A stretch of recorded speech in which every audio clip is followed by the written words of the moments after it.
C'est une poule au pot farcie. Et je la farcis, je la couds, et puis après, je fais chauffer de l'eau, je la mets dedans le pot, avec toujours un os de bœuf, pour donner du goût à la poule. Du chou, des navets, des carottes, des poireaux et un bouquet. Un bouquet, thym et marjolaine. Et du sel, c'est tout. Il faut qu'elle cuise 2 à 3 heures. Alors après, je coupe la poule, je mets les légumes, le chou, les navets, les carottes dans un plat et je fais du riz au gras. Ça, c'est la spécialité de la maison. C'est-à-dire que je prends du bouillon de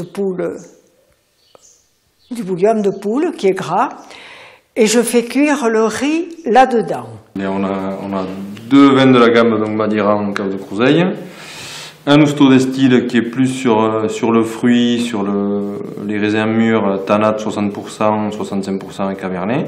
Et ensuite on a le Château Crouseille donc qui est plus sur une gamme de Tanat, grand vin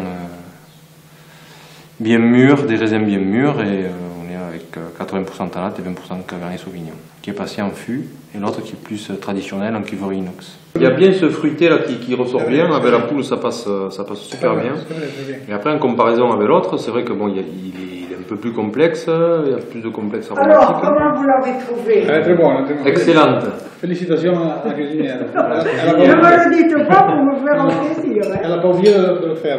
Voilà, alors, conclusion, à mon goût personnel, j'ai préféré le château de Crouseille.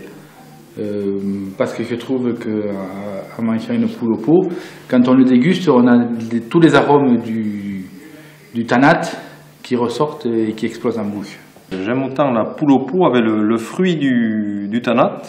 Autant le tanat peut être, dans le château Crouseille, tannique et élaboré, autant il peut être sur le fruit, facile à boire. Et pour ma part, je trouve qu'il s'associe bien sur l'Hosto d'Estill avec le fruit, avec la poule au pot.